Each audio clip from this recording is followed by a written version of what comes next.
Hallo und herzlich willkommen bei Entschachtelt und diesmal geht es um Emulatorenkonsolen. Das sind kleine Handhelds oder Fernsehkonsolen, die man anschließt, um in erster Linie Emulatoren und alte Spiele zu spielen. Wobei alt halt mit der heutigen Technik nicht das Maximum ist. Wir haben hier zum einen Mio Mini, das packen wir in diesem Video aus und im nächsten Video gibt es das große Update, das Maximum, das heutzutage, oh, fast Maximum, das heutzutage möglich ist. Nein, ich rede nicht von einem Steam Deck oder diese ganzen Linux, Windows, tragbaren Computer.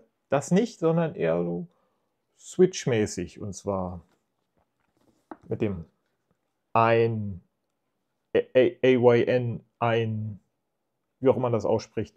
Odin 2.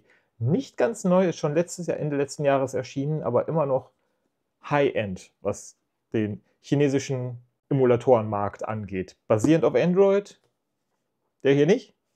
Der ist dafür viel kleiner und handlicher. Den packen wir jetzt aus und machen einen Ersteindruck. Und dann im nächsten Video seht ihr dann, wie ich dieses Schmuckstückchen auspacke. Ist natürlich auch Riesenpreisdifferenz. Also ob es das wert ist und wer für wen welcher Handheld ist, dazu später mehr. Jetzt aber erstmal das Unboxing vom Mio Mini Plus. Psst, noch etwas in eigener Sache. Und zwar startet demnächst www.entschachtelt.de, die Webseite, auf der ich all diese Videos, aber auch viele Bilder und auch dann Berichte dazu veröffentlichen werde. Das bedeutet Sachen, die ich bei YouTube angefangen habe auszupacken. Und vielleicht gibt es kein zweites Video oder einen Erfahrungsbericht. Auf der Webseite werde ich es dann veröffentlichen in schriftlicher Form. Ihr werdet alles dazu finden, was ich hier auspacke, benutze, reviewe, wo ich drüber rede. Alles auf www.entschachtelt.de. Ich werde die Datenbank noch füllen mit allerlei Material und bisher unveröffentlichten Dingen. Schaut mal rein. Und jetzt zum Unboxing und Ausprobieren des Mio Mini. Hier haben wir das kleine Paket aus China. Graue Standardverpackung und hier noch zum Vergleich ein bisschen den Game Gear und Embernic, all mein Kram, aber den kann ich ja jetzt zur Seite legen, denn mit dem Mio Mini sollte das alles abspielbar sein. Zumindest meine Originalen, die ich digitalisierte. Und ja, sicher verpackt. Der Handheld kostet um die 50 Euro, wenn man Glück hat auch 40 Euro und dafür ist er ganz schön dick eingepackt. Schauen wir mal, was sich in der Verpackung befindet. So, da haben wir die Schachtel, oh, recht schlicht, aber im Zweifarbendesign, rot und leicht beige, Mio Mini Plus. Nicht zu verwechseln mit dem alten Mio Mini. Die Plus-Variante ist etwas größer und hat bessere Specs. Wie man hier sieht, auch die Specs direkt oder zumindest teilweise auf der Seite. Dazu sei noch gesagt, ein 1,2 GHz Dual-Core ARM-Prozessor. Das Display ist 3,5 Zoll groß und löst mit 640 x 480 Pixeln auf, 4:3, 128 MB RAM und 3000 mAh Akku. Das sollte für 7 bis 8 Stunden Spielzeit halten, laut Hersteller. Und ja, zieht man jetzt den roten Bereich raus, findet man direkt die Anleitung in, ja, vernünftigem Englisch und farbig. Also, da kennt man aus China für kleine Gadgets doch viel schlimmere Anleitungen. Alles exakt beschriftet. Natürlich ohne Schreibfehler kommt das Ganze nicht aus. Wer genau hinguckt, findet vielleicht was. Mir sind da schon direkt 2 aufgefallen. Lange Liste, bebildert, alles gut. Auf der Rückseite nochmal das Gleiche in Chinesisch. Das spreche ich nicht, also erstmal zur Seite. Und jetzt schauen wir doch mal, was noch so in dem Lieferumfang ist. Ich habe die Variante ohne SD-Karte bestellt. Man kann eine SD-Karte mit dazu bestellen, das mache ich allerdings nicht. Hier das kurze USB zu USB-C Lade- und Datenkabel. Dann hier noch ein USB-Adapter für die MicroSD. Könnt ihr an euren Computer anschließen und ja, dann halt Sachen draufziehen oder runterziehen, je nachdem, wie ihr wollt. Und eine Schutzfolie, beziehungsweise ein Schutzglas. Sehr schön. Und dazu auch das Zubehör zum Anbringen. Das werden wir gleich auch noch machen. Das war es dann aber auch schon für den Inhalt. Vergesst nicht zu liken, zu abonnieren und die Benachrichtigung zu abonnieren, Und hier jetzt das Gerät in einem wunderschönen, transparenten Lila-Ton. Also, mich hat das ziemlich beeindruckt. Nach dem Unbernic 351V wollte ich eigentlich kein transparentes Gehäuse mehr haben, weil das knarzt dann ja doch schon häufiger, weil es ein bisschen dünneres Plastik ist. Gefällt mir allerdings ganz gut. Die Druckpunkte sind ganz nett. Es ist definitiv kein Unbernic-Gerät. Das Mio ist, wie ich finde, doch schon besser verarbeitet. Unten noch MicroSD-Slot, dann noch der Ladeport und Audioport. Von der Seite sieht man, wie dick das Gerät ist. Auf der Seite nichts. Oben nur Power-Button und die LED-Anzeigen. Und hinten dann die Trigger. Die sind ganz gut angeordnet und liegen ganz vernünftig in der Hand und auch super, man kann den Akku wechseln. Er ist nicht frei drin liegen, man muss ein kleines Kabel unten drunter dann lösen, aber das dürfte kein Problem sein. Es ist austauschbar, super Sache, sollte Standard sein. Dann mal die Druckpunkte testen. Ja, Steuerkreuz, Start Select, alles eigentlich supi Punkte. Also macht Spaß, drauf rumzudrücken. Da gibt es weitaus billigere Geräte vom Druckpunkt her. Und hier beim Hochfahren schauen wir doch mal, was uns da erwartet. Na? Loading. Und da sind wir schon drin. Ich habe keine MicroSD-Karte drin, dementsprechend ja, nichts drauf. Leicht voreingerichtet.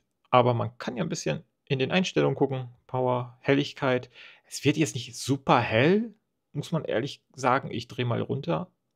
Also, es ist nicht super hell. Also, da muss man nicht erwarten, dass man da im Sonnenschein draußen wirklich im Sommer super spielen kann. Und wenn man unten schaut, auch unten, die tiefste Stufe ist jetzt nicht so weit runter, dass es Spaß im Bett bei Dunkelheit macht. Es ist immer noch recht grell. Der Mio Mini auch noch WLAN-Unterstützung, auch ein super Feature für Updates und für Informationen zu den Spielen, die man runterladen kann. Dann kann man das Display noch leicht selber einstellen, wenn man noch was ändern möchte. Oh. Sprache: Englisch, Chinesisch, Spanisch, Japanisch, Koreanisch, Portugiesisch. Kein Deutsch. Man sollte also schon mindestens Englisch können. Und dann kann man noch, ja, jeden Button einzeln umbelegen, wenn man möchte. Die Profi-Einstellung BBBBBBB, nur für echte Profis. Oben dann die LED, die einem ansagt, ja, der Akku läuft, das Gerät ist an, alles gut.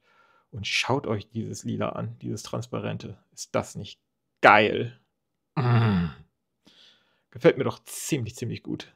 Das macht Spaß anzuschauen und fühlt sich mit dem Matt auch ganz in Ordnung an. Hier der Vergleich zum Unbernic 351V. Der Unbernic hat eher die Größe wie so ein Game Boy Color von früher, würde ich sagen. Nicht der Original Game Boy, sondern eher so ein Game Boy Color, also ein bisschen kleiner. Und der Mio Mini Plus ist noch ein ganzes Stück kleiner. Nicht sehr viel dünner, aber viel kleiner. Wer es handlich mag und auch darauf verzichten kann, jetzt 3D-Spiele mit dem Stick spielen zu wollen, sondern wirklich sich eher auf die 2D-Spiele bis PlayStation 1 drauf konzentrieren möchte, dann ist doch der Mio Mini Plus dafür geeignet. Hier noch ein kurzer Buttentest. Schauen wir mal, ob alles funktioniert. Ja, das sieht ganz vernünftig aus. Die Druckpunkte sind, wie gesagt, gut. Es liegt ganz in Ordnung in der Hand. Wie es beim Langzeitzocken ist, weiß ich noch nicht. Und jetzt werden wir mal das Schutzglas installieren. Schauen wir mal, wie groß das ist. Es deckt nicht die komplette Front ab. Das Display ja, aber nicht die komplette Glasfläche des Displays. Einfach mal drauf los. Wird schon sauber sein hier. So, abziehen. Jetzt muss schnell gehen, bevor die Staubkörner kommen. Und das Glas drauf und sich ansaugen lassen. Im besten Fall staubkornfrei. Man muss dazu sagen, der Mio Mini Plus hat keinen Touchscreen. Das bedeutet, eigentlich ist das mit dem Displayschutz nicht so wichtig. So, angesaugt, top. Ich habe überhaupt nichts drunter. Das muss man auch mal festhalten. Das passiert nicht alle Tage. Habe ich super gemacht. Und jetzt legen wir noch eine MicroSD-Karte ein. Ich habe Onion OS drauf installiert, beziehungsweise auf die MicroSD-Karte gepackt. Das installieren wir jetzt. Karte einlegen, anschalten. Wichtig ist, die MicroSD-Karte muss in FAT32 formatiert sein, sonst erkennt er es nicht. Bisschen schade, dass er exFAT oder anders nicht erkennt. Aber naja, gut. Hat halt so seine Eigenheiten. Das Installieren dauert jetzt auch ewig. Ja, fast fertig. Ja, Dankeschön. Danke fürs Warten. So, fast fertig. Ja, danke, Informationen und willkommen, Abenteurer. Und jetzt kann man noch ein paar Sachen einstellen, sowas wie, dass er die Ordnerstrukturen anlegen soll auf der MicroSD-Karte für euch, dass ihr einfach nur noch ROMs reinziehen müsst. Oder auch, ja, RetroArch installiert. Und noch so kleine Apps kann man installieren, wie Batteriemonitor, eine Uhr, Display-Kalibrierer, Online-Updates, so viele Sachen. Der Game Switcher, den kann ich nur empfehlen. Das ist eine Eigenheit von Onion OS. Super Feature, immer mit installieren. OTA-Updates natürlich mit dazu. Und ja, könnt ihr einstellen, wie ihr es wollt. Danach wird natürlich alles für euch noch installiert. Hier haben wir noch eine Experteneinstellung, noch besondere Konsolen und Heimcomputer von damals. Kann man noch extra dazu auswählen, wer es will, wer sich damit auskennt. Und dann wird alles eingerichtet. Nintendo DS funktioniert auch. Der Chip ist jetzt nicht der stärkste, aber das ist wirklich das Maximum. Nintendo DS, je nach Emulator, ob der gut ist, und PlayStation 1, Dreamcast und N64 sollte man nicht so erwarten bei diesem Chipsatz, aber man muss ja nicht alles haben. So, jetzt fährt er nochmal. Schauen wir nochmal, was wir denn noch so machen nach dem Hochfahren. Onion OS in dieser zurzeit gerade in 4.3.0 und ich habe jetzt noch nichts auf der MicroSD-Karte drauf. Ich möchte hier jetzt auch nicht zeigen. Meinen Erfahrungsbericht dazu werde ich dann auf meiner Webseite www.entschachtel.de posten oder auch später als Video. Jetzt schauen wir uns noch ein paar Themes an. Man kann die Optik natürlich einstellen, wie man es haben möchte. Da gibt es ein paar schöne Dinge. 24 Stück an der Zahl zu diesem Zeitpunkt. Oh, ganz nett. PlayStation 3. Bisschen Retro. Ja. Ja. Es dürfte für jeden was dabei sein, oder zumindest teils. Irgendwas Nettes wird schon da sein. So, und das war jetzt mein Unboxing zum Mio Mini Plus. Lasst ein Like da, lasst einen Kommentar da und vielleicht bis zum nächsten Video, wenn ich das Gerät vielleicht mal zeige und ein paar Features und meine Eindrücke davon dann wiedergebe. Das soll es jetzt aber für dieses Video gewesen sein. Lasst ein Like da. Vielen Dank fürs Zuschauen und bis zum nächsten Video. Ciao.